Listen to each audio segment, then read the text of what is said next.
What is going on, Florida State family, Seminole Nation, and the 863 tribe? It's a little Noles after dark. I was hearing something. I think I'm still hearing that music. Give me a second. Yeah, I was still hearing that music. I was like, what is that clicking sound? Okay. But what is going on, y'all? It's your boy POLK, a.k.a. a.k.a. the goddamn truth. And it's a little bit of Noles after dark, man. It's been let me adjust this real quick. As every weekend or every week seems to be another eventful week for the Florida State football fan. And so we're gonna go over some interesting stuff. There's been some interesting developments on a positive note in terms of FSU adding new staff members, former head coach to the staff. Interesting development there. FSU got a football commit from a wide receiver, so we'll talk about that. They added a new running back to their recruiting board. We'll talk about that one. And then there's also been some not so pleasant things when it comes to damn quarterback recruiting, man. But as always, man, hit the like button, subscribe if you're new, and share the video. We're going to get it here cracking shortly. But let's give people a chance to get in. Again, like, subscribe, share the video. We're going to talk about it, man. We're going to talk about it. By the way, happy Father's Day to all the fathers out there, or, soon to be Father's Day. It is Father's Day Eve, and hope y'all fathers are having a good weekend. I hope you guys get your flowers or whatever that is. Your ties, your socks, I don't know, whatever gifts dads get. Me personally, I'm not a gift person, so though I'm sure I'll get something. I have no expectations. So happy Father's Day. Happy Army birthday also to those of you who know or care about that. What else? What else is going on while we wait to start here?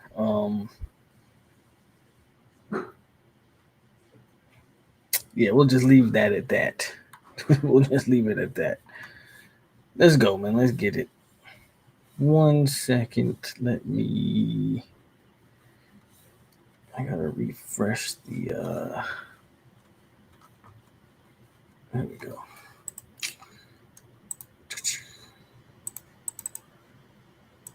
All right, let's do it.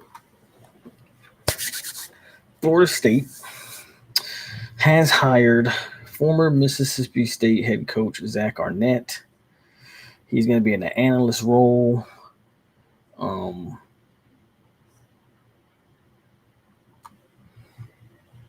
Seems like a solid hire as far as I'm concerned. Anytime you can, add what I would consider competent coaching to your staff is fine. I guess me personally, I want to take it a step further. Like I've said this before, I'll say it again. Why is Coach JP still on this staff? You could have fired him and made Arnett the linebacker coach, like made him an on-field coach, not just an analyst. But that's what you got. That's what you did here. You hired Zack Arnett, again, former Mississippi State head football coach. He's worked with Tony White before.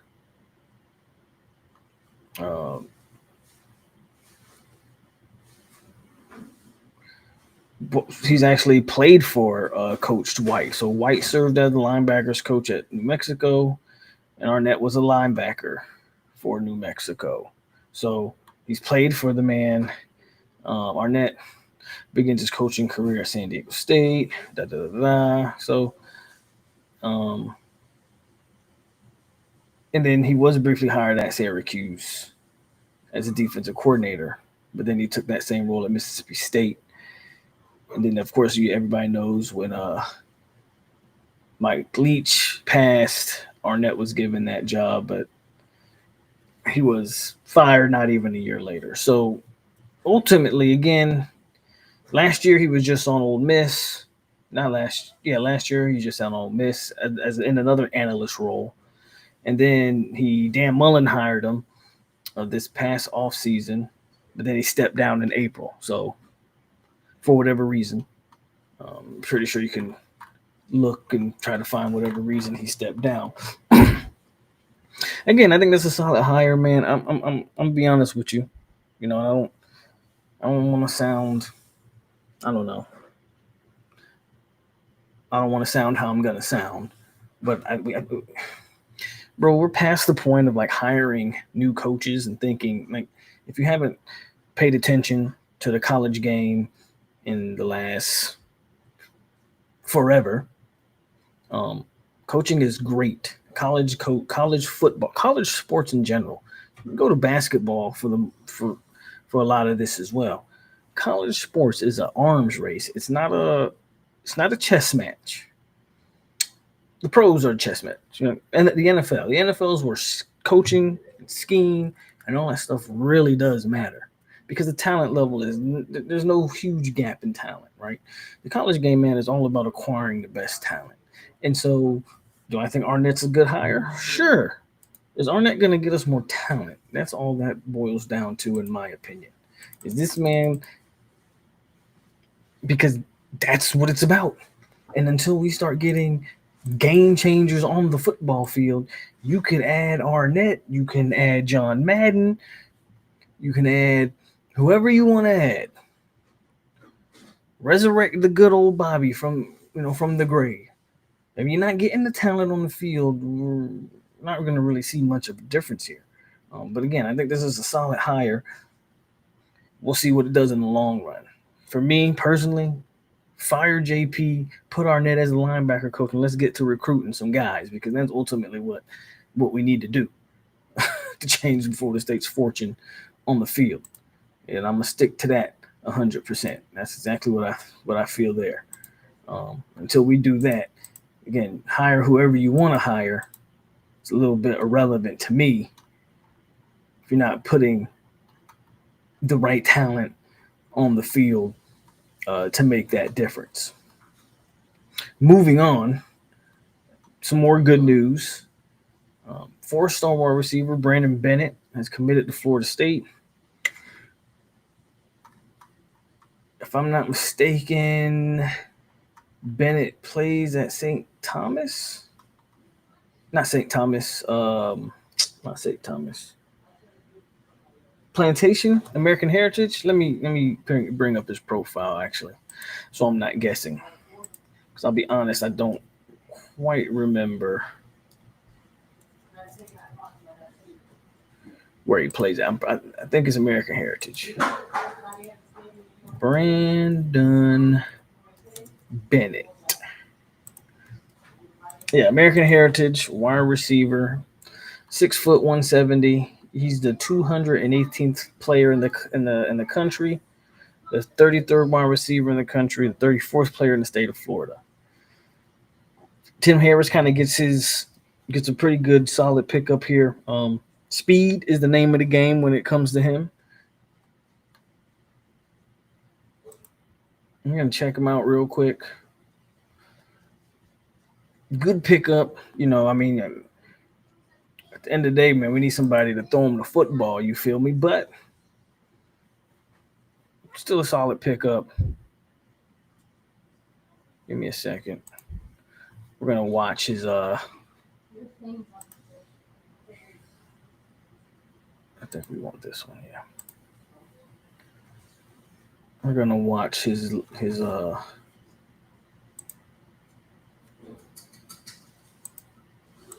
hold on. I had to go through this last time.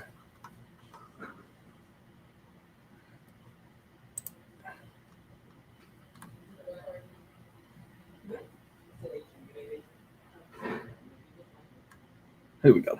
All right. And again, speed is the name of the game for Mr. Bennett. I think they say he runs a 10-4, I think is the number I saw. I think 10-4 is a number in the 100 is the number I think that I saw there. He's playing sort of on the inside here. And yeah, he's fast. I mean,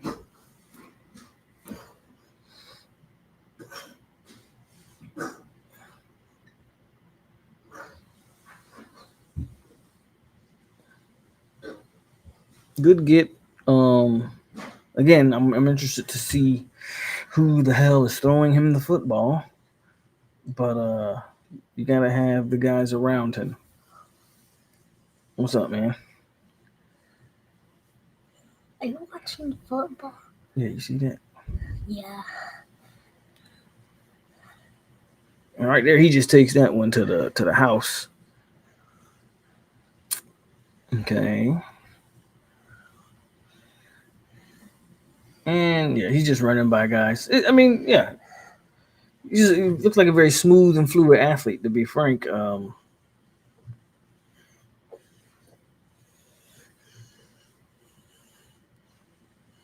Interesting. Good get. At the end of the day, he's a good get. At the end of the day, it's a good get.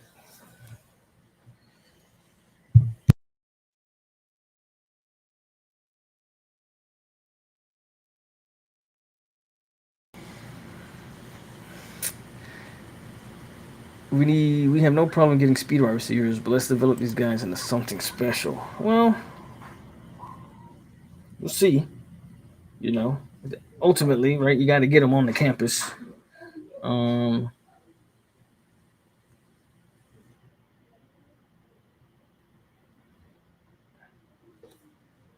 Yeah, ultimately, you got to. Development is the name of the game, I guess. So we got to get them on campus. Here's them on a reverse.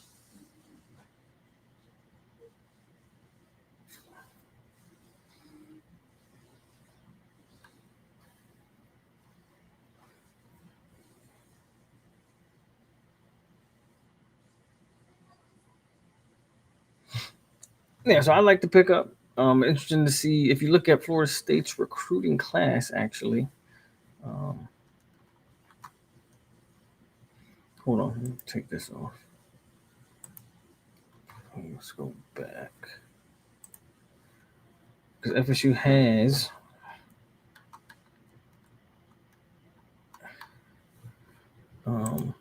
another. So if you look at FSU's current class, Bennett is actually, let's see, he is because I know FSU has another wide receiver from Vero Beach. He's rated a little higher, but not too much higher than Bennett. He's the 210th player in the nation. He's 6'1", and he's about 6'2", super skinny though. Um, and he's listed as an athlete, if I'm not mistaken. Florida State wants him to be a receiver. It's going to be interesting to see. They also have Daron Williamson, another small receiver. Now you got to say, okay, how many more receivers are you taking? Right, you have 3 currently committed, and then if you're taking another receiver or 2, one has to assume that you're looking at bigger body guys at this point.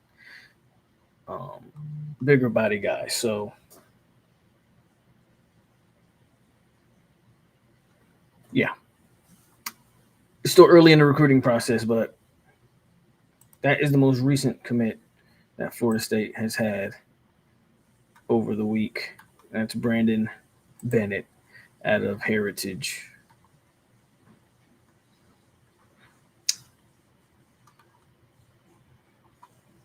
You guys a little quiet tonight. Not a lot of thoughts on Bennett. Okay, cool. We'll keep it moving then.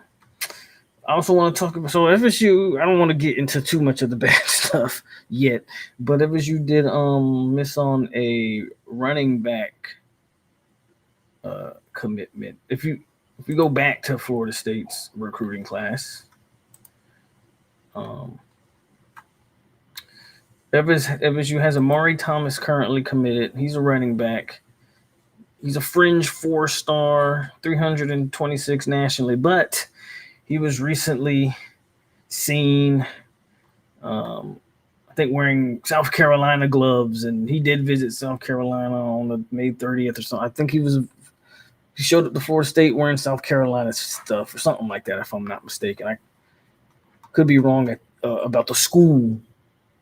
I could be wrong about the school that I believe it was South Carolina. But so I think there's some worry there. FSU missed out on a commitment from running back to Florida this past weekend. So with that being said, they decided to extend their running back board, to a Canadian running back by the name of Charles Fortin, who also, I believe, so I was hearing a lot of different things. So I had to do my own research because you hear, he's X, Y, and Z. So he currently plays for McNamara, in Maryland. But he 100% is Canadian. By his own Twitter page, he has the Canadian flag on his page, or like in his little bio. Says on his bio that he's from Montreal, Quebec. If you look up his huddle videos, he's playing in Montreal, or he's playing in Quebec for the Saint Augustin des Maroux, whatever the hell that is. So you have a Canadian running back who 100% played football in Canada. That is not a lie. That is not, I'm hearing a lot of people saying, oh, they're being disingenuous. I'm like, well, are they? We're going to watch his little bit of his huddle. He's 100% playing against Canadian football players. His 100% is wearing a jersey that says Quebec on it with a Nike sign on it. Now, he at some point has either gone back and forth between Canada and Maryland, or whatever the case may be, because 2022, he was playing in Quebec. 2023, he was 100% playing, according to his max prep, he was 100% playing in Maryland. But looks like he's playing Maryland this year.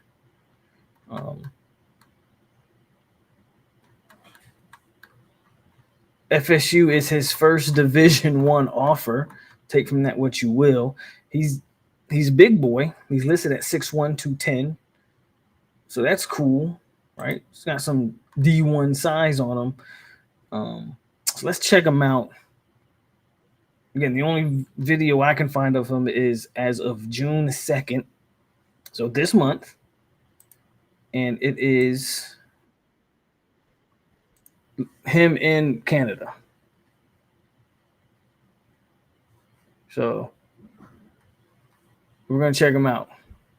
The whole thing about him not being Canadian, I don't know. I think that I think people are just, I don't know. They want to use everything to try to discredit everybody. And again, this ain't me taking up force, but I mean, he's Canadian, bro. I don't know what else to tell you. He's 100% Canadian.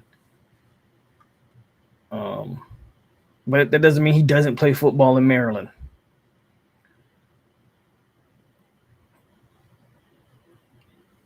Bro, is that a DB that's wearing number 75? That is insane. That's, it's Canada. Bro, there's because first of all, an American kid would an American corner say that he would never be caught wearing 75 is insane. That is 100% crazy. But again, 6'1", 210. I wish I could find something with him playing some ball at least in Maryland. But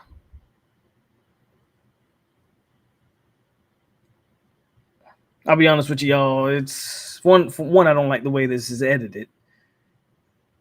And two, I got to be honest with you. Look at all the kids in the red. I don't know what grade he is in this clip. Them boys look like City League. This looks like City League. This doesn't look like high school. Look at all the kids in the red, man. Look at this. This is ridiculous. Canada has an amazing, maple syrup is hot commodity. Number one export, maple syrup. That's what you go to Canada for.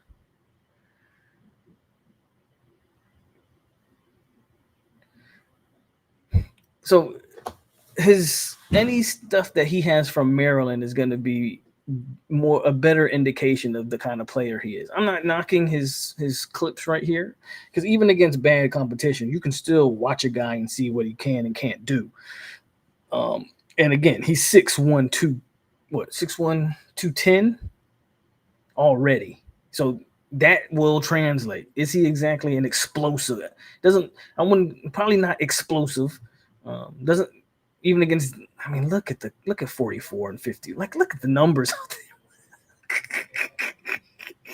there. I'm sorry. So the comp isn't there, but for a guy his size, he's doing what he's supposed to do.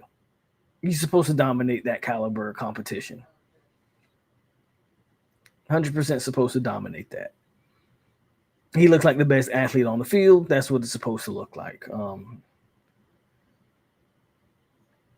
Hopefully FSU. I mean, I don't know. I don't know if FSU. They extended the offer to him. I think. Kind of curious why the running back recruiting is so interesting this year. But I mean, you have Chroma. Maybe that plays a part in it. Maybe not. Don't know. You would think in a Gus Malzahn system, the running backs would actually be lining up and foaming at the mouth. But it's only July, and recruiting's not done here. So you may very well see running back recruiting, especially once the season starts. And if we can get some stuff rolling in terms of at least on the ground, you may very well see running back recruiting pick up here. We'll see. We'll see how it goes. Again, there's nothing I see here that I dislike. He's a big kid that's playing against 12-year-olds. It's Canada, bro. Canada's not breeding that caliber of football player. So again, there's nothing here that I'm. There's nothing here that's wowing me, but there's also nothing that I'm watching that I'm like, okay, this is a problem. Right? He runs very upright, but most tall big backs, not calling them Darren McFadden, but Darren McFadden ran upright as well. And I didn't see any Maryland clips, so nothing groundbreaking here, folks. I just wanted to, I wanted to get out. I wanted to show some of the positives that's going on. Marcus says, "You mean to tell me there's no other Florida running back better than this kid? Watch NC State or Wake. Go find that Florida gym. Meanwhile, we recruit in Canada." Hey, I don't know. Now that is an interesting point, Marcus.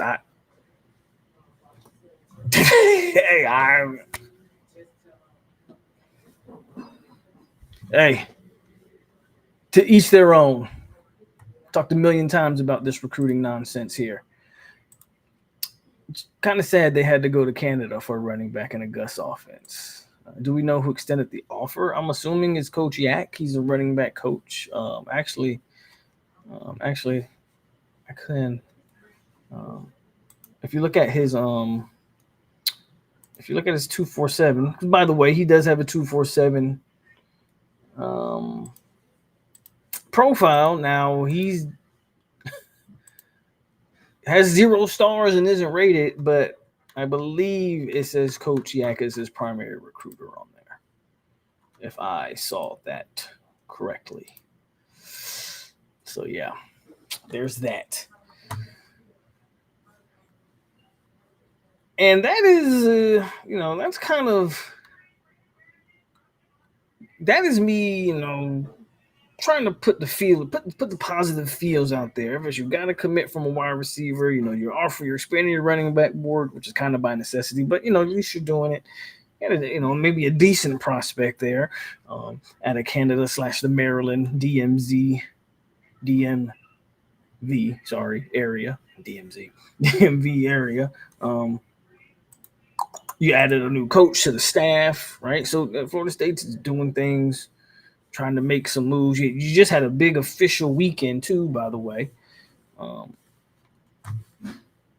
But dare I say, maybe this is the part that everybody was waiting for, maybe not. But dare I say, all of that is overshadowed because for the second straight week, a quarterback, not the top quarterback, your top 2 quarterback guys that you were targeting have both canceled official visits on you. First, it was Keyshawn Henderson, and it was, we were never getting him anyway. If it was a pipe dream, FSU shouldn't even been trying to recruit him. That was the excuses. You were never getting Henderson anyway. Only for the next week, Landon Duckworth canceled his official visit. And some of the same excuses. Even though Duckworth was like this close from committing to Gus Malzahn at UCF. He was getting all the crystal ball. UCF was getting all the crystal balls for that young man. Had a great relationship with Gus. It was, Gus was supposed to give us the inside track. And that I don't know. I don't know. South Carolina seems to have happened there. Because he was crystal ball to Ole Miss at one point early in maybe was it February, January time. I think he's crystal ball to Ole Miss. Then that crystal ball switches to South Carolina, and now here we are. Still at South Carolina, but he's also not. I don't know if he shut down all his visits, but I know he shut down his visit to Florida State. What does that mean for quarterback recruiting? Well, now all your eggs are in the O'Neal basket right now. Right now, all your eggs are in the current Oklahoma commit Jaden O'Neal. That's all you got left. Maybe they'll extend. Maybe they'll look for a Canadian quarterback. It's possible, 100% possible. Maybe they'll extend offers there. But as of right now, you look at the quarterback board. Yeah, there are no other options other than O'Neal. You tried to go after guys like Bo Bentley, they shut you down. Bo is trying to choose between LSU and Oklahoma at this point.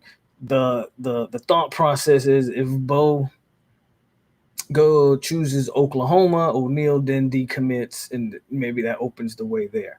Duckworth has pretty much shut you down at this point. He never visited the entire offseason, despite having that relationship with Gus, never visited you, and then he canceled that. He canceled your official visit.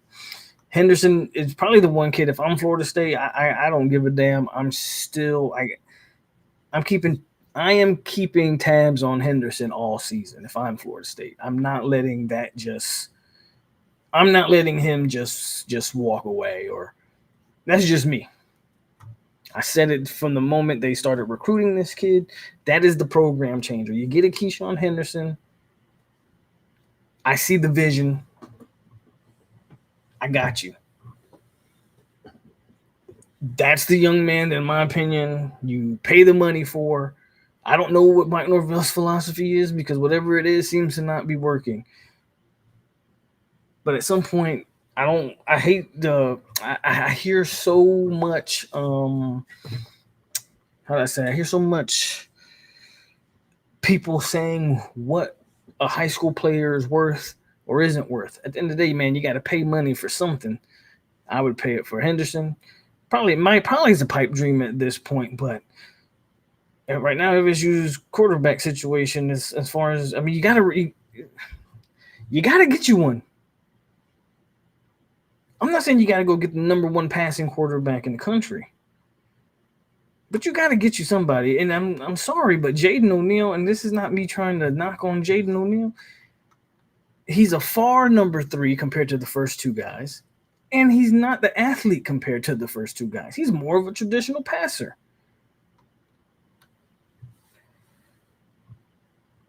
What you guys? I don't know, man. What are we thinking? What do y'all think? Is Landon Duckworth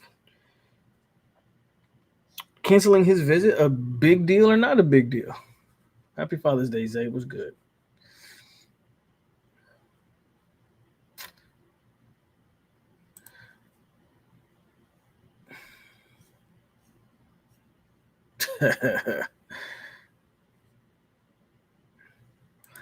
As long as other schools are offering a big back, FSU will continue to shut down their visit. See, here's the problem I have with that, Mister. We keep blaming the bag. So Houston has a bigger bag than Florida State. Syracuse has. I just want to be clear. So what you're telling me is that every time, so FSU has a big enough bag for the wide receiver that we just got to commit, Brandon Bennett. FSU's got a bag for him, but they don't have a bag for a quarterback. You got to make that make sense to me. All of y'all that keep blaming the bag, that keep blaming money, that keep saying FSU. So Brandon Bennett had offers from Georgia, Bama, Arkansas, Auburn. Okay. He had all these offers. And FSU had the money to outbid all of them guys for Brandon Bennett. But we don't have the money to outbid anybody for the quarterbacks that we want or the running backs that we want. I'm sorry, but it's not the cold, hard truth. The truth has nothing to do with the bag. We keep using that as an excuse. There's one common denominator here, but we keep reverting to the money. O'Neal, is he? Let me check. Good question. If I can find my cursor. Sheesh. There it is.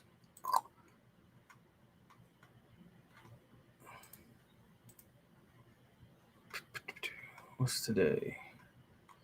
O'Neal is visiting, on the 15th. So he'll be, Yeah.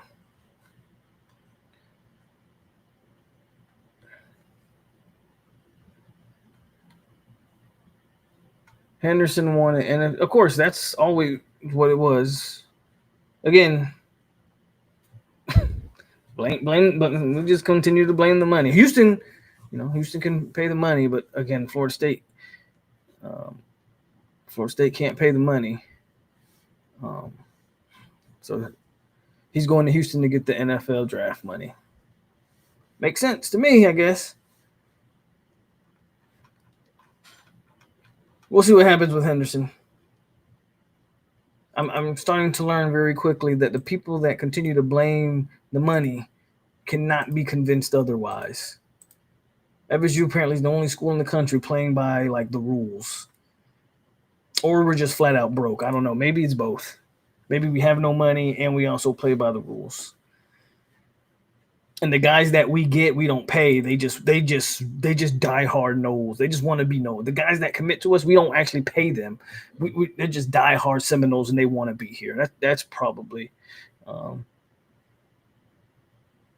it's probably what it is. Ray 50 says he riding with Sperry. You can ride with Sperry. I'm not, but ultimately may not have a choice but to ride with Sperry. Ride with Sperry based off what? What did Mike Norvell's tell you? What in Mike Norvell's tenure tells you Sperry's any different from AJ Duffy, Chubba Purdy, Tate Rodemaker, and who else? And who the hell else? Yeah, you can ride with Sperry if you want to.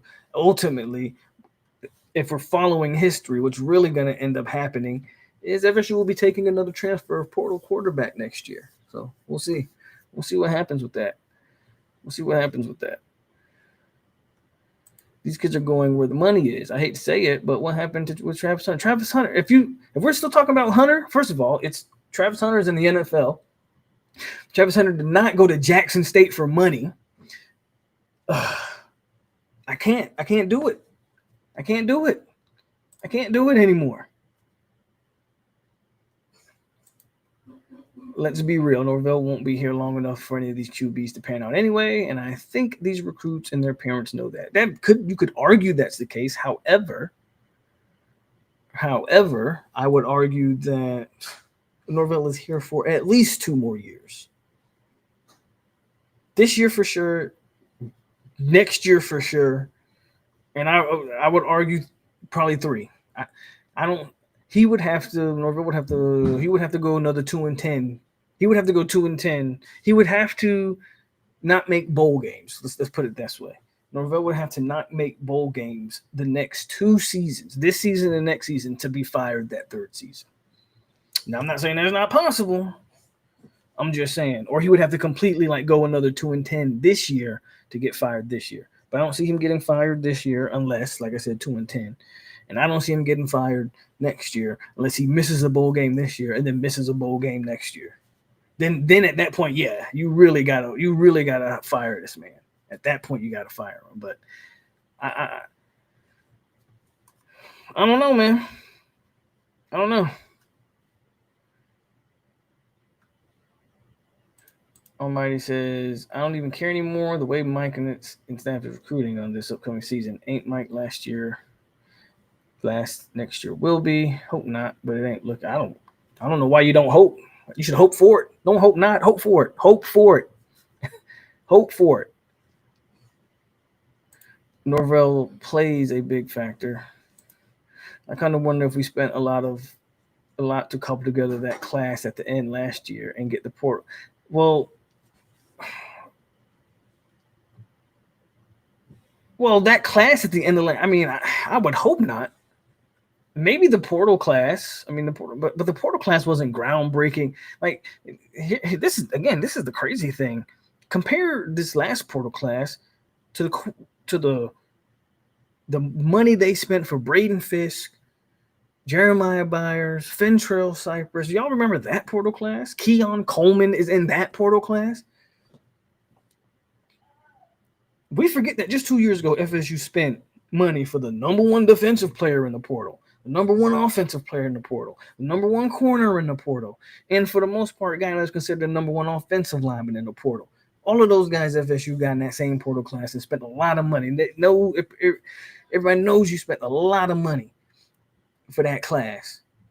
We keep talking about FSU who don't have the money, but they invest the money when they want to.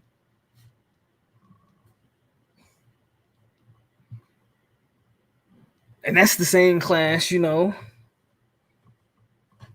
that's the class that went undefeated in the regular season, right? Just the year before that, you spent a bunch of money to get Jarrett Verse. So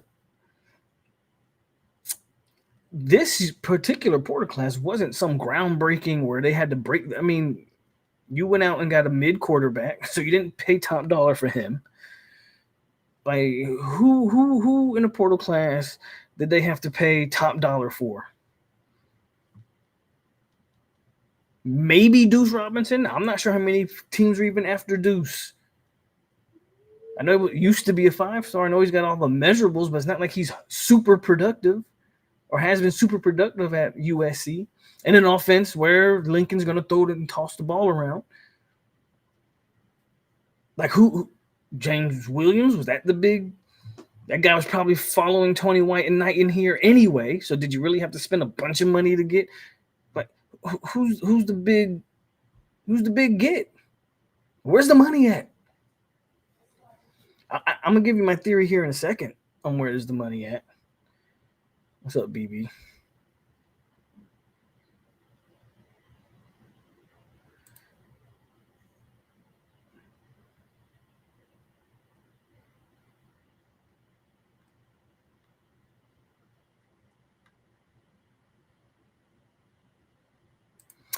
Jeff for the $10 donor. What's good, Jeff? He says, "What's up? I had to open a new account membership. Was the old account membership was on the old account, unfortunately." Oh, what's up, Jeff? I appreciate you. Hope you're doing all right. And thank you for the love, Jeff. My name is Jeff.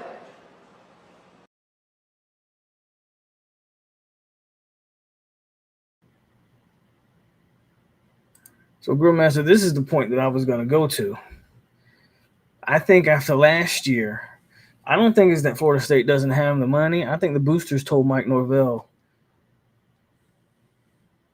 to put up or shut up. This is what I think happened. This is, again, no inside sources, but this is what I think has happened behind the scenes.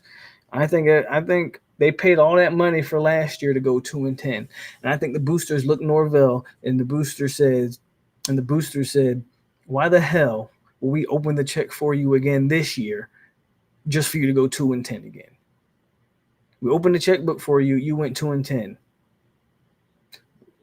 This year you're gonna have to exceed expectations and you're gonna have to do that with whatever the agreed upon number is, like whatever that budget is. That's damn it what you're gonna have to do. Ain't gonna be no opening the checkbook. Nope, you got a budget and you better work within that budget. And I think that's exactly how that's working. That's how the portal looked to me. That's exactly what happened in the portal, in my opinion. The fact that they settled for Thomas Castellanos so soon means that they didn't want to get in a bidding war for quarterback, and they decided that they'll get a financially suitable quarterback and try to surround him with some stuff. Get a better O-line in front of him. Get him a couple targets. And see what they can do. I 100% believe that is what has happened this offseason with Mike Norvell. I think the boosters just said, "Nah, man, we're not giving you a bunch of money just for you to burn us again. It's not going to happen." So Mike Norvell's going to have to prove that he can exceed expectations. So, Paul, what would be your honor reasons why you think we can't close on the top QB? Do you think it's all Norvell's fault? 100%. Track record speaks to everything in recruiting. It always has. Kids, why can Ohio State recruit any wide receiver in the country they want?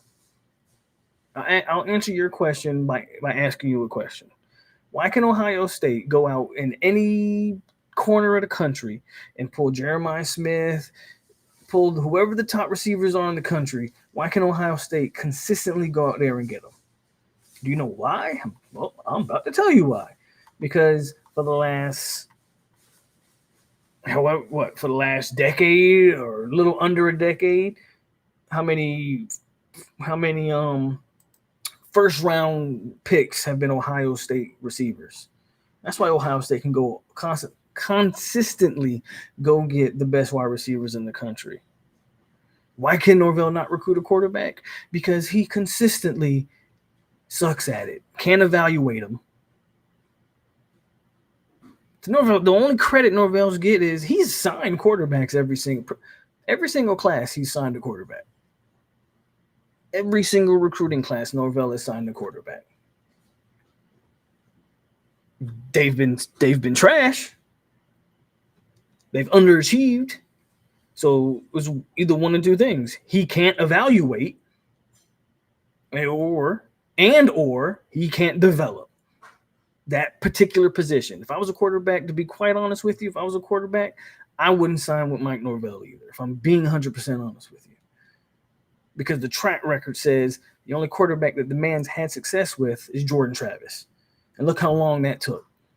Look how many quarterbacks he had to go through before he had no choice but to stick with Jordan Travis. And Jordan Travis just turned into being that guy. But he didn't want to give Jordan Travis the job early.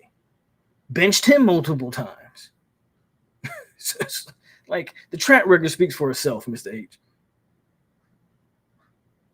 It's 95% Norvell. If you want to put the other 5 on money, sure, go ahead and do that.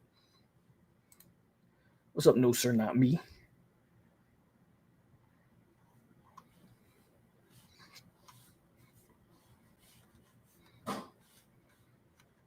So yeah, like I was saying, I think they are intentionally just kind of like, this is your budget. You better compete within that budget as far as Norvell goes. We'll see how that works. Again, ultimately, to me, you got to pay the money somewhere. The one, I guess, positive outlier I can give to the quarterback situation is, I think if you look at some of the top, here's the problem. If you look at college football and the way it's playing right now, a lot of teams really aren't investing.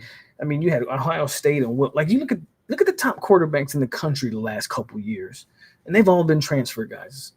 I mean, Ohio State won with Will Howard. Dylan Gabriel, Oregon, that was a transfer guy. Before that was Bo Nix at Oregon, another transfer guy. Quinn Ewers, I know he played most of his career in Texas. I get it, but remember that the guy originally signed with Ohio State. Your Heisman winners, transfer portal quarterback, Jaden Daniel. I mean, Notre Dame made the national championship with a transfer portal quarterback. I'm saying all that to say the portal is a viable option for quarterbacks, especially because the portal gives you more of an experienced player. The problem is you have to have pieces around. Like, do I think DJ, maybe the nicest thing I'll say about Uiagalelei, do I think DJ Uiagalelei was as bad as he showed last year? No, I don't. I'm not a fan of him. Didn't think he was a world beater. Didn't really think he was going to be that great. I was hoping, based off the previous couple years, that Mike Norvell would figure out how to use him effectively. They didn't have anything around him, especially offensive line-wise. You had nothing around DJ to help him. I'm not sure you got anything around Thomas Castellanos, to be quite frankly. I think you have a better O-line. So if the philosophy is that we're just going to continue to go to the transfer portal for the quarterback, okay, I can somewhat live with that if we're going to pay top dollar for top transfer quarterbacks, because guys will transfer. Quarterbacks will be in the transfer portal. That is a given. But then we got to invest the money to fill holes around the quarterback. If we don't want to pay top dollar for Keyshawn Henderson, because the excuse is, well, Keyshawn Henderson is a freshman and that's cool. But you better be paying top dollars. Like, I hate to say this, Miami paying $2 or $3 million, whatever it was, for that offensive lineman. That's a good investment. I don't care what anybody else tells you. If you're not gonna pay, if you ain't gonna pay the $2 million for the quarterback, well, you better pay $2 million to protect them. At the end of the day, FSU needs to figure out where they want to pay their money because you got to do it somewhere. You got to do it somewhere.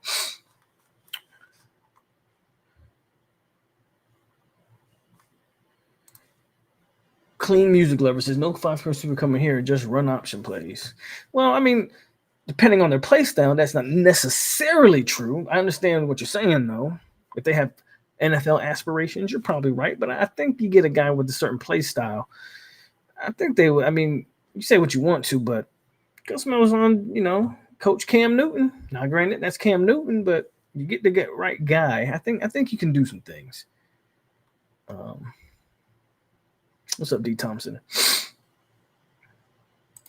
He says, I think it might be kind of tough to build an offense around a transfer QB without some really good players already on the team. No, I agree. You do have to have, that's my point. You have to, if you're going to wait for the portal to get your quarterback, fine. But in the meantime, you have to build around it. You have to build around him. He needs to have a number one receiver. He needs to have, a guy protecting his blind side. Will Howard wasn't a world beater, but the man was throwing to Jeremiah Smith, had the 2 best running backs, arguably. Maybe, I thought Hampton and boy out there at Boise State, but the man had Judkins and Henderson in the backfield. Like, Will Howard could do what he wanted to do because of that offense. So, yes, I think we got to build around, if you want to just insert said player, insert the quarterback and try to have it take off, well, you better, again, invest the money to do something because you got to spend it somewhere. What's up, Kelvin Lane? It says, go Noles. Someone put that voodoo curse on that FSU after the 16th season. I don't know. We've had some positive stuff since then. I think some, if I'm being 100% honest with you, I think some of Norvell's arrogance has landed him in his situation. And a lot of coaches have an arrogance problem. And simply what I mean by that is they believe their way works and will work and can work anywhere. And I think those 2 years would make anybody believe that their way works. I mean, the man went 9-10-3 and then 13-1. Like, yeah, 100% he believes that way worked. Something happened last year because 2-10 is unfathomable. And you can say what you want or whatever. That talent-wise, that team's not a 2-win team last year. Something happened between coaches, players, something happened on that team, and we may never know, or it might be a thing where once Mike Norvell leaves, then because of course, while he's here, certain things are not going to be released. That's just the way it goes.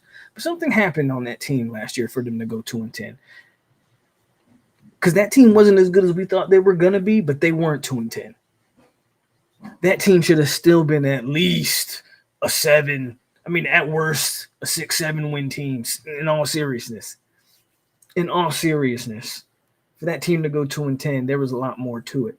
I don't know if that would stuff Mike Norvell had control over or not. I try to be very fair when I talk. I know people don't think this, but I really try to be fair when I talk about Mike Norvell. Something happened. And that's not an excuse for Mike because ultimately whatever happened, he didn't get a hold of it. He didn't get the grips on it, and it spiraled out of control. And as the head man, he's responsible for that. But if we think that in the year 5 he can do that, and then I think we're asking wait. I think we're asking the impossible.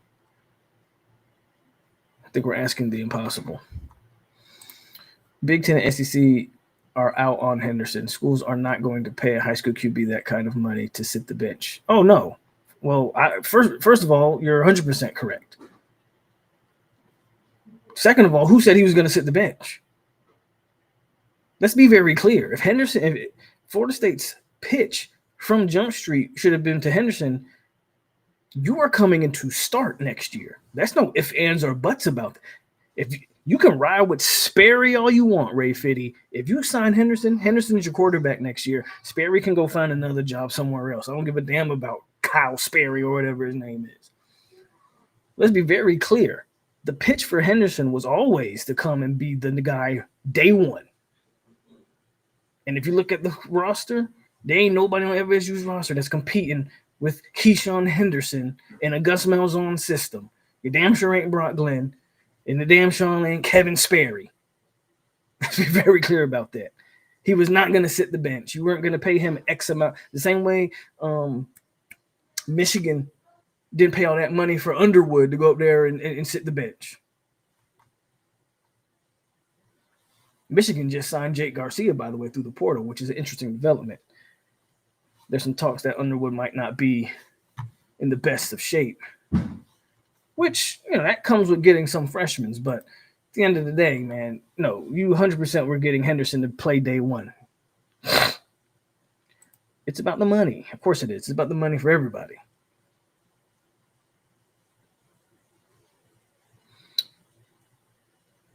I don't know if the right guy would want to play in that system.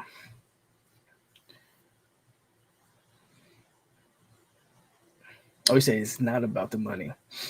I'm not naive to tell you that it's not about money. I mean, it's always about money when people are coming from, some people are coming from the environments they come from. But the fact that we blame everything on the money and not the fact that relationships and these things absolutely still matter. I mean, yes, Keyshawn Henderson is going to Houston because Houston's going to pay him a competitive NIL deal compared to big schools. But he's not even at Houston to begin with if it's not for the relationship. So I agree with you, Zay.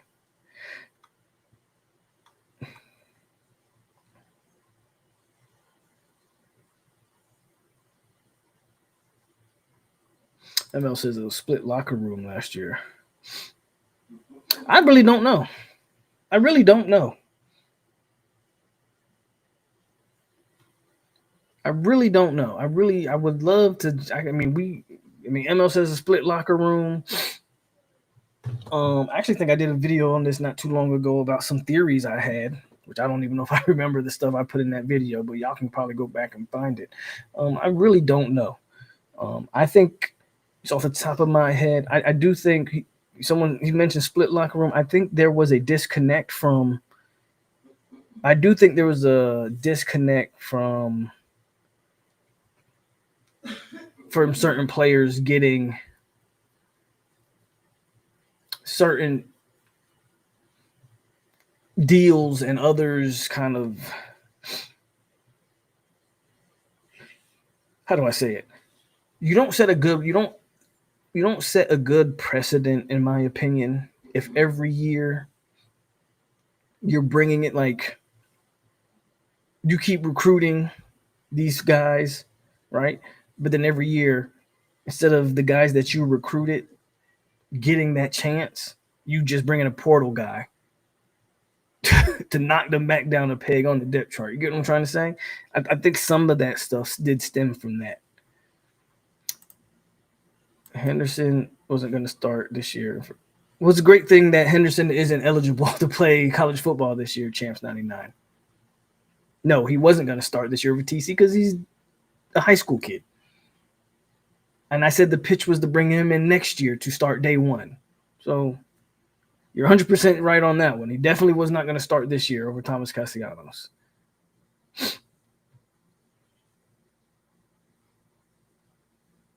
I was hoping we could have gone after Ja'Cory Brown. I'm not sure for what.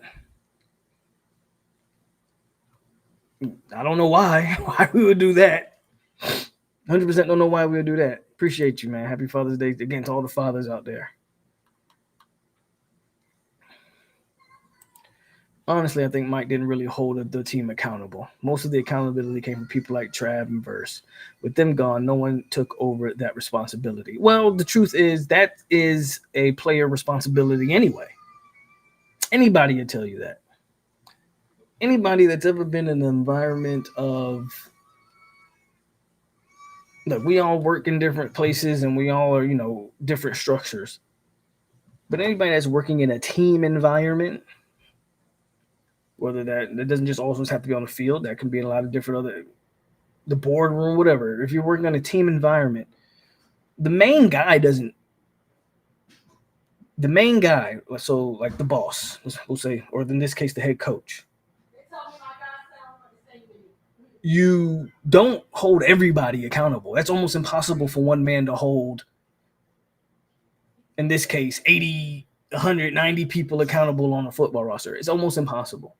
He has to pick out one or a few respected individuals, and he has to hold them accountable. And then they then set the standard for the rest of the team, right? And so when the team looks at X person and goes, well, if that guy can't get away with it, then I can't get away with it, and then we set us, that's how you do the trickle down effect, right? You single out a guy or two, and then by how you either make an example of them or vice, like how they are treated or how they are held to the standard is how then they will hold everybody else to the standard. So Mike's job wasn't to do that. Mike's job might have been to try to find players to do that, but ultimately that is a player thing. If players weren't holding each other accountable, it's because they were all just, and I think we did talk about that during the season last year. Last year, if there's one glaring thing that team didn't have last year was true leadership, and I think that is 100%, 100% valid. That team last year had no true leaders on either side of the ball, I would argue.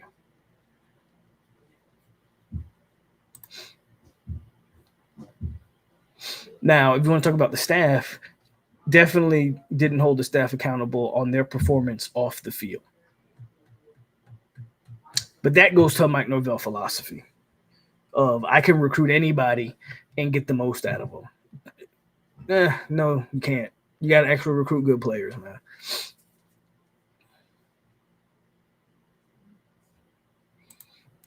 I mean, go watch. I mean, Jakari Brown can run, but he did play for Gus last year at UCF. I would say go watch that. Go see how that turned out.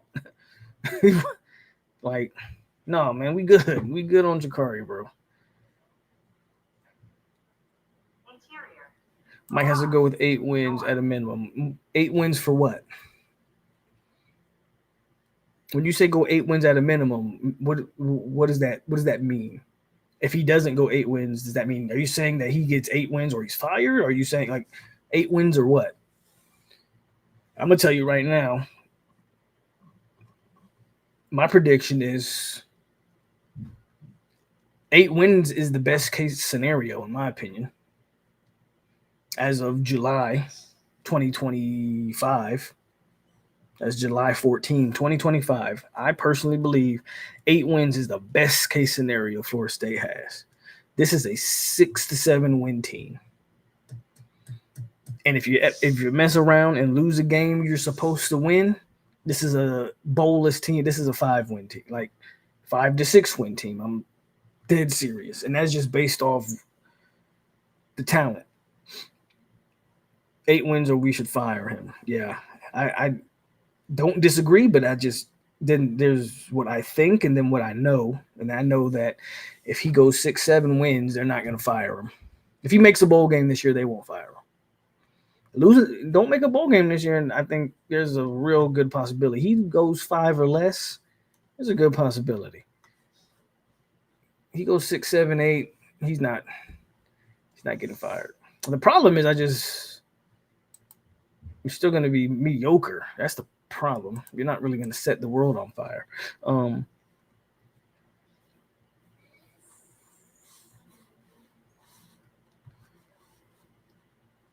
So, yeah, with all that said, FSU, we talked about it a little bit. They do have some more visits, man. FSU's had these visits, man, these last few weekends. Again, they got one commit out of them. I'm starting to feel like we need some more commits with all these visits. But so just recently, on the 13th,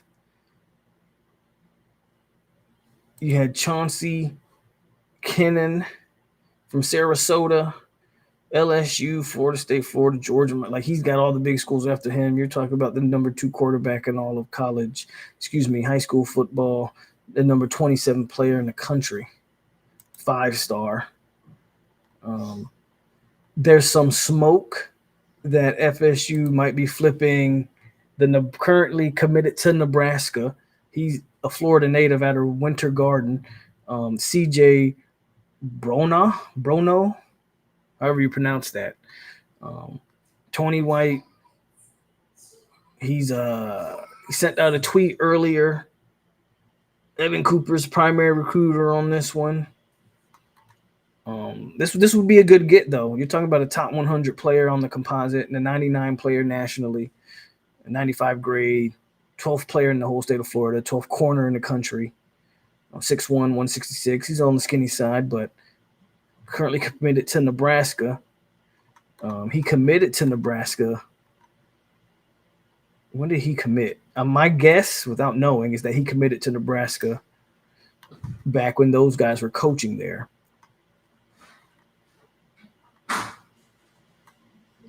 Yeah, he committed to Nebraska November 26, 2024. So he stuck with that recruitment this entire time, but my guess is he committed to Nebraska to play for Tony White, to play for Coach Stewart and Cooper, excuse me, I don't want to say Stewart, Coach Cooper. And a flip there is looking very feasible. So that could be a good development here in the coming days.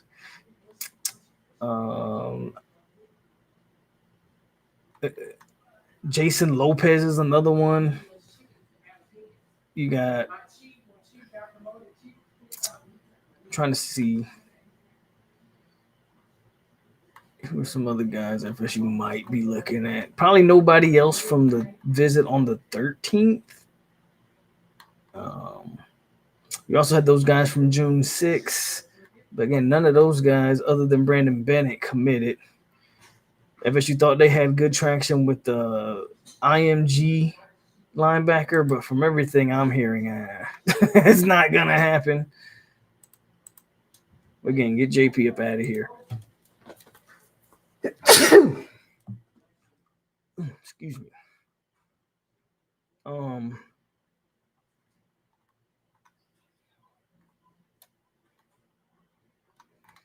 Yeah.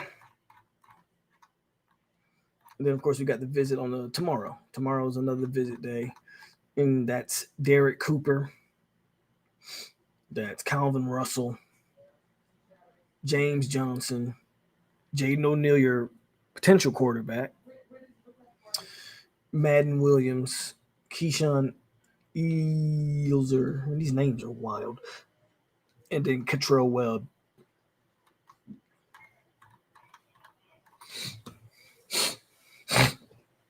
Jeff says, I wonder if he would replace his coaching staff in 2022. Would he been in a hot seat right now? I don't know. That's what I wanted him to do. I know everybody told me I was crazy when I asked that. I wanted that man to change the coaching staff when the iron was hot. When you had something to sell. So who knows? What's up, Irv? He says, what up, Polk? Nation. What are your thoughts on Norvell not letting recruits commit right then unless they shut their recruitment down? I think that is an interesting tactic. That is in a lot of ways what Dabo does. I don't know if you're aware with Dabo, but if you notice, Dabo don't get a lot of decommitments.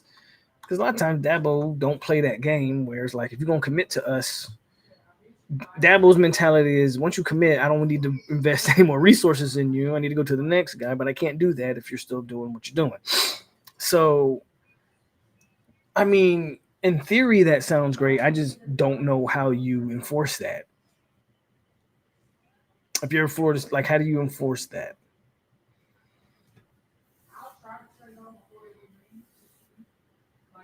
What if a guy commits to you and then does still do you just for the sake of an argument, what if I just want to use a guy here. What if Keyshawn Henderson does commit to you? But then he's also taking visits out. Well, do you pull the scholar? Do you pull Keyshawn Henderson scholarship? Because you damn sure would pull some 3-star scholarship if they did that. But so I guess my only question is, how do you gauge that? How do you enforce any of that? How do you tell a kid, yeah, commit, but you can't talk to no one else? I don't know if you can enforce that.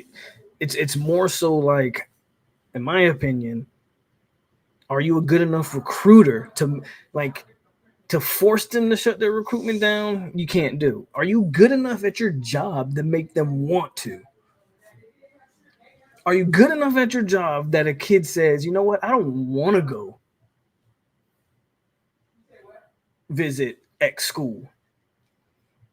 That's the difference, in my opinion, Irv.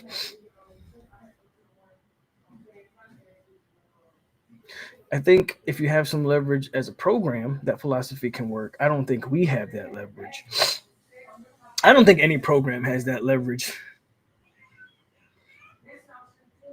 The only way I can see that working for any program is if that was put into like the money aspect of it. Like, hey, you don't take no visits, or your NIL deal becomes null and void. Like, that's only, like, I don't think any program has, in today's era especially, I don't know if any program has the leverage of telling the kid in July, hey, shut your recruitment down because we said so. I think there are programs that make you want to shut your recruitment down. I think the Ohio State schools like that make you say, you know what, I don't want to go anywhere else. But even at Ohio State, like, I don't think they could tell a prospect, hey man, you can commit here, but you can't answer no one else's phone. Like, I don't know, there's too many pieces at work there. I think I don't know. What's up, Irv Wallace? He says, just got here, but I agree with you. We ain't that level for the kid to do that. Again, I don't know if any school is. I mean, we damn sure aren't, but I don't know if any school is. I don't know if any school is at a point where they can tell, not the real good kids, maybe that fringe 4-star who really wants to go to Bama and he's lucky to have that offer. Bama can maybe strong arm him into some stuff, or something like that. But them top prospects, I don't know. Not that could that have options to go anywhere they want to go, and any school would entertain them or take them. I don't know, man. I'm not so sure.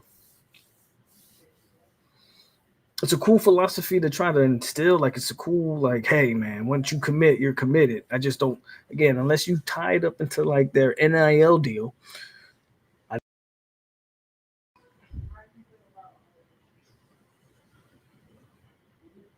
I think I'm back. I don't know what happened. My camera just. But yeah, unless you can do that, I don't know how you enforce it. But as far as Florida State goes, man, I think we're gonna just finish up on this recruiting aspect. They gotta. I'm interested, man. Is Jaden O'Neal the answer for them? Me personally, if I'm Florida State, I wouldn't even. This might sound crazy to some. I missed out on Keyshawn and I missed out on Duckworth. I wouldn't recruit this kid. I'd put all my eggs in the transfer portal quarterback window. I do understand the need to recruit a high school kid for the depth.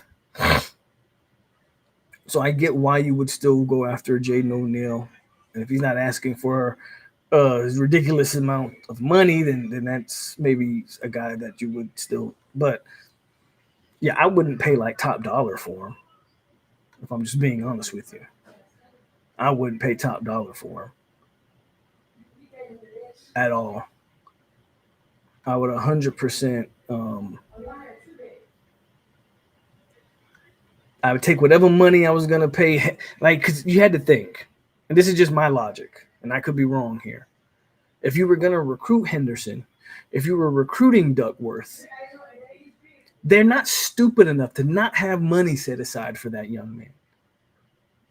I don't believe FSU staff, FSU's NIL collective and all of that doesn't recruit Keyshawn Henderson and say to themselves, well, we can't come to the table with $400K when all the numbers out there are essentially 2 million plus for the kid, right? So there had to be a sum of money set aside for Henderson. In my opinion, maybe I'm crazy. Well, use whatever that money was that you were going to spend on a quarterback, and let's go get one of these top offensive linemen, man. Let's go get us a defensive tackle. Like, let's go get some guys in the trenches that can change the dynamic of football games. We got to do something like that. But I wouldn't spend it on a Jaden O'Neal. I would 100% go transfer portal quarterback next year.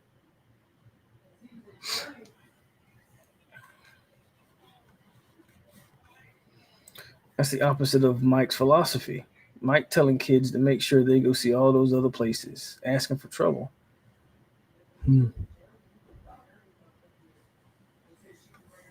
Exactly. It's just for optics to take O'Neal. It's Sperry or a transfer guy if we can't get Henderson or somebody like that in this next class. If it's y'all got to stop saying that name. Y'all got to stop saying that name, Sperry, man. If y'all think, please, you know what? God bless Kevin Sperry. I hope he is the next Johnny Manziel or something like that. I really do.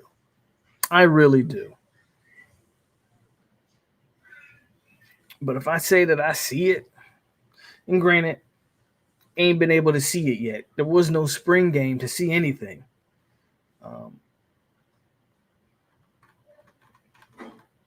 But I just have a huge gut feeling that Kevin Sperry is the same talk that every other, that AJ Duffy was and Chubba Purdy was, and you name them, same old BS.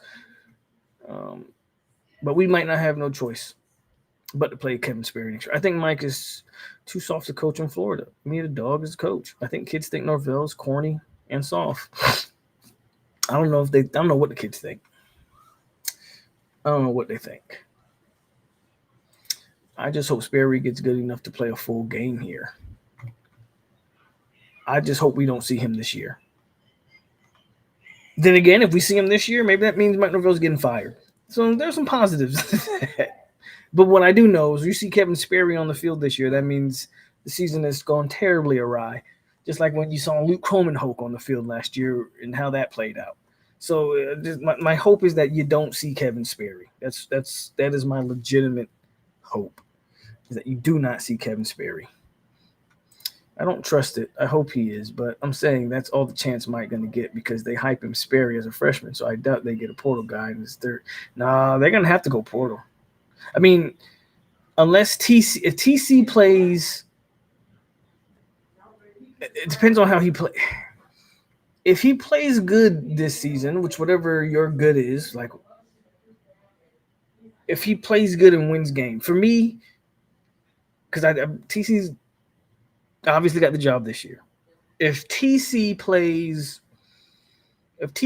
8+, his numbers are going to flirt around the 25+ 100-yard passing, 20+ TDs, probably keep the interceptions low, which he actually did that last year. Like if that's where we're flirting around and we're winning 8+ games this year, I can see them definitely giving that job to TC. And then you save that money and you probably don't go transfer portal quarterback next year. You probably let him play another year. That makes a little sense to me. That makes sense to me. What doesn't make sense to me is if he's mediocre at best and you string 6-7 wins together and he's kind of the TC we've seen at other spot, like you should want to upgrade that position, that you got to go portal quarterback next year. So it really is just going to depend on how he plays this year. Yeah, I don't think Sperry Kid is like that. In my opinion, we're going to be going in the portal at QB next year for sure. Say we fire Mike next year. I feel like I get this question every live stream, and I think I give the same answer. I don't know. You want me to name guys like Fran Brown? You want me to name Beamer at South Carolina? You want me to name who do we name? There's coaches out there. There's guys out there. Who do they go with? Couldn't tell you. I'm the next guy not gonna go 2-10. That'd be my guess. He does. He has another year. I know they list him as a senior, but I read he had another year. He has 2 years, so it's gonna be interesting to see that play out. How that plays out, for sure. It'll be interesting to see.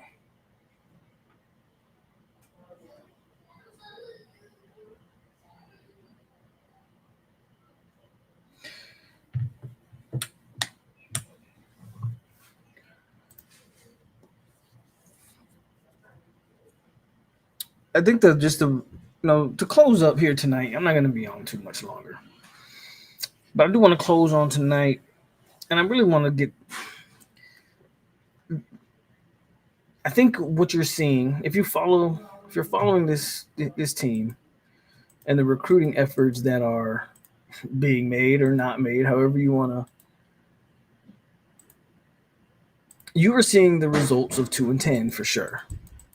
You're seeing a team that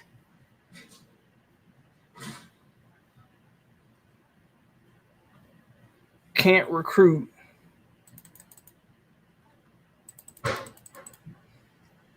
Unfortunately, man, what's happening is kind of what I thought would happen. Mike's kind of dead in the water. He's dead in the water. He has allowed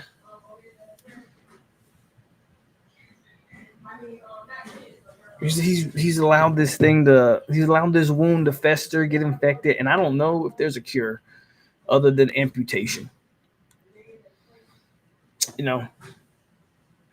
I'm just being honest, man. I don't know if there's a cure other than amputation. He's going to have the opportunity this year to prove it. I would argue, this team, talent-wise, this team might be a little better than the 2021 team. That team went 5-7. Started that year 0-4, I think. That's the Mackenzie Milton year. Team might be it's not as talented as 2022 for sure. And it doesn't, in totality, it might be a little better than 2021. It don't have a Jermaine Johnson on that team, but that's just one player. I think it has a more collective group of talent on this team than it had the 2021. Again, and that was a 5-win team. So that's just how I foresee this team. If that team was a 5-win, I think this team's a little bit better than that team. Again, I think this is a 6-7-win football team. Tell them to prove me wrong, man. Tell them to prove me wrong. What's up, Momo? I'm not impressed at all. We have a complete new staff, and still nothing's changed because the head of the snake hasn't changed.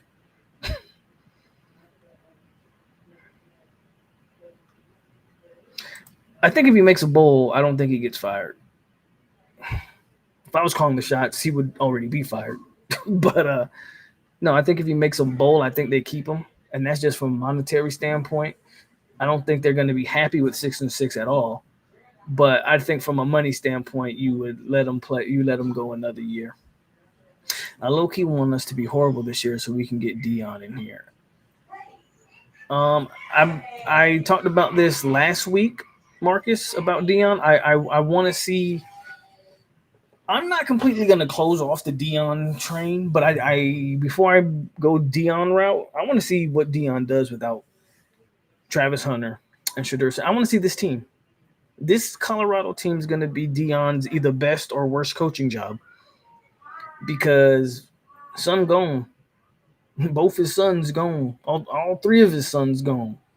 Because Travis Hunter was an adopted child at that point. In all seriousness, so now I'm gonna be interested to see how that looks. But outside of that, if he does a good job with that team, because I'm not even sure how talented that team is, top to bottom. If he can win some games there, I would consider Deion, but I got to see how that team looks first. Deion isn't leaving. I think Deion would leave. I wouldn't necessarily say he's leaving this year, but I think he would leave. I don't think Colorado's a place where, he's not tied to Colorado like if he would, never leave that place.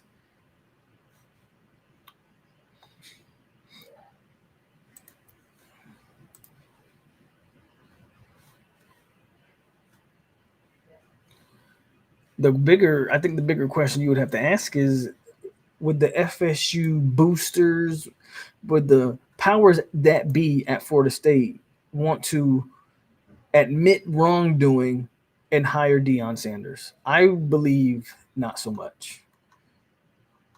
I believe them people would much rather suck than give Deion the type of power, essentially, he would demand. Because at that point, you got to think Florida State's desperate at that point, right? Deion can come in and ask for anything he wants. So, that'd be that.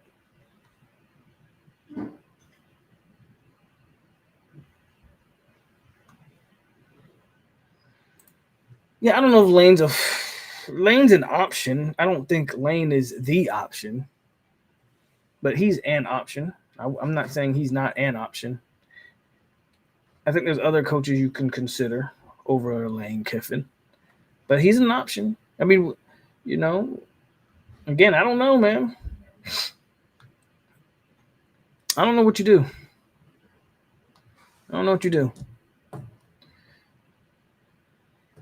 If we ever did get Prime, here the same people that defended Mike would be so quick to say fire him.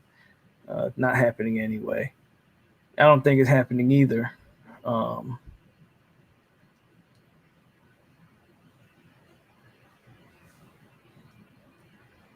John Gruden? Lane is steady. I mean, Lane has been good at Ole Miss. I'm not denying that Lane. There's some things about Lane Kiffin that I 100% like. I'm not denying that. And I think Lane's a good enough recruiter. You can get what he wants. You put the right staff around Lane Kiffin, somebody that can have the defense and take control of that. I mean, there are worse hires, but there might be some better hires. Again, I'm not saying Lane's not an option. I'm just, I wouldn't go all in. I don't know if Lane Kiffin would be my first choice. I don't know. Probably not, but anything can change. You never know. Here's a name. Well, you know what? If Bill Belichick can come back to college or come to college and coach North Carolina, I'm going to just say this. Hear me out. Nick Saban. Maybe Nick Saban coming in right in the ship. He goes one last hurrah. Nick Saban goes from Michigan State to LSU to like Nick Saban. I know it's not going to happen, but I'm there. I said it. Nick Saban. But that's all I got for y'all tonight, man. So much stuff, kind of was happening at Florida State and social medias and a lot of fallout from recruiting on social media. So I kind of want to get out here and discuss some of this stuff. I'm low key like Briley said it. I don't know if Briley's still watching, but apathy is a real thing. Like the more and more I just don't give a damn about like the recruiting part of this and what's really going on here. Lincoln Riley, yeah, I would be pissed if FSU hired Lincoln Riley. Brandon, we're Florida State. I don't know if you follow Lincoln Riley. Lincoln Riley teams do not play defense. You can't coach at Florida State and not play defense. You want to lose the title of DBU or at least a claim to that title? Yeah, hire Lincoln Riley. Like, no, hell no, hell no. 100% pass on anything to do with Lincoln Riley.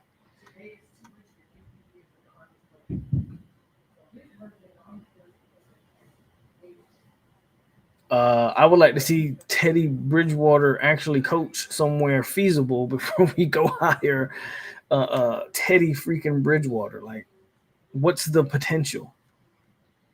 In all seriousness, is the potential just because he's Teddy Bridgewater? Like, what's the real potential there? I'm just asking.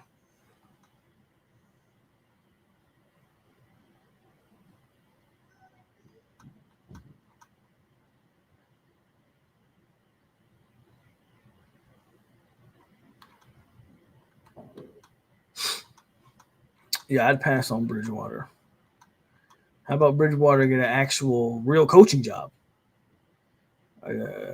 Now, if you want to bring Bridgewater on to coach a position or something, I get like he coaches at Miami Northwestern. Like I get all of that, but no, actually get a real job before we talk about Teddy Bridgewater. That's crazy. When am I going to start breaking down games? That'll be closer to the season. I don't need to break down games in July or about the end of July. We can start looking at the schedule and kind of how we approach each game. Tulane head coach Muschamp. He could have brought in Muschamp as a DC, not as a head coach. I think defense is lights out this year. I think Tony White would make a good coach for us. I think defense is going to be. I think to your point, Irv, I think the defense is going to be the bright point of this team too. My worry on the defense is two things.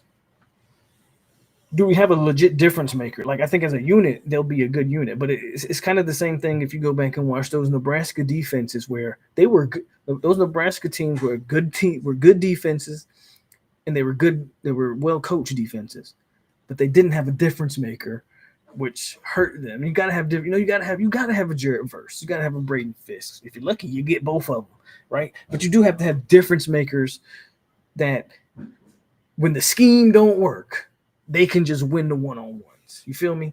I don't know if they have that on the defense this year.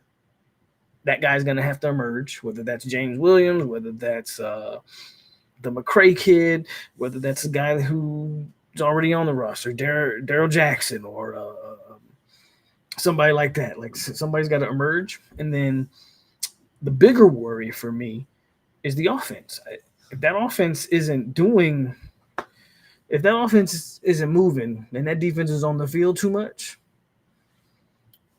good defense can get made to look really suspect.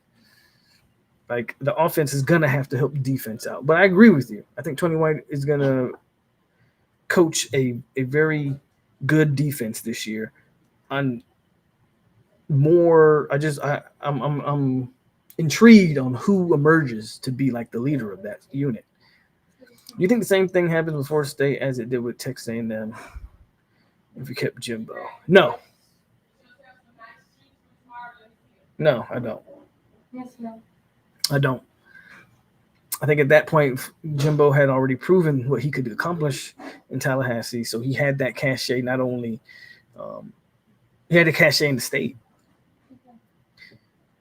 If FSU had given Jimbo at least, not only obviously you couldn't give Jimbo all the resources exactly when he wanted them, it just wasn't feasible. But if they had shown the willingness, then I think I don't know if Jimbo would have won another natty here or not, but he would have had a better end to his coaching career. I'd be curious to see if he actually is done coaching, but he would have had a better end to his career, and Florida State would have been in a healthier position.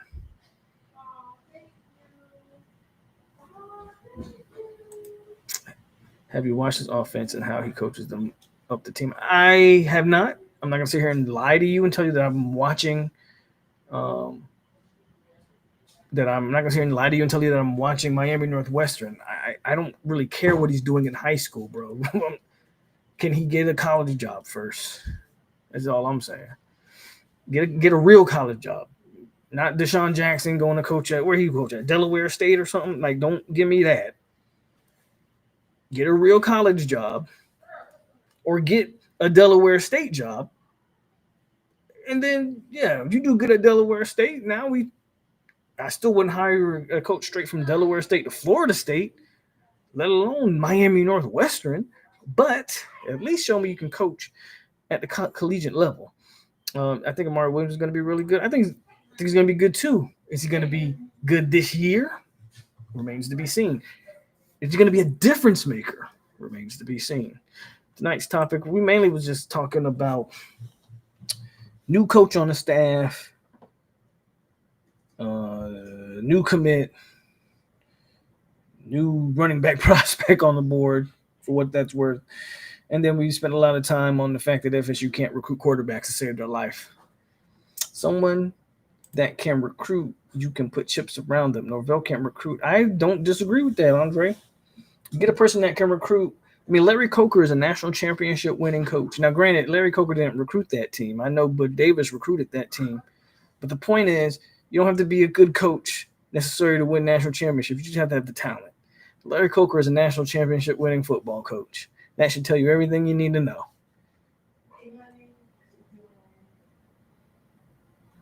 I don't disagree with that either, Momo. But yeah, I'm gonna go ahead and get out of here. I appreciate y'all for coming in here, tuning in. If you missed the beginning, man, just go back, wind it. Not very energetic show tonight, for whatever reason. But yeah, I'm still trying, man. I'm still trying to come. I'll be honest with y'all. There's just sometimes I don't want to come on here and talk about this. Believe it or not, I want to get out here and talk about positive stuff. I want to come on here and be happy, like, oh, we are doing X, Y, and Z, and we're getting this. It's just 9 times out of 10, bro, is a bunch of BS that's happening. So, but I'll catch y'all next week. Appreciate you for tuning in, Momo. Again, if you did miss the beginning, go back and watch the rest of it. And talk, especially that Landon Duckworth conversation. That's probably the conversation you want to.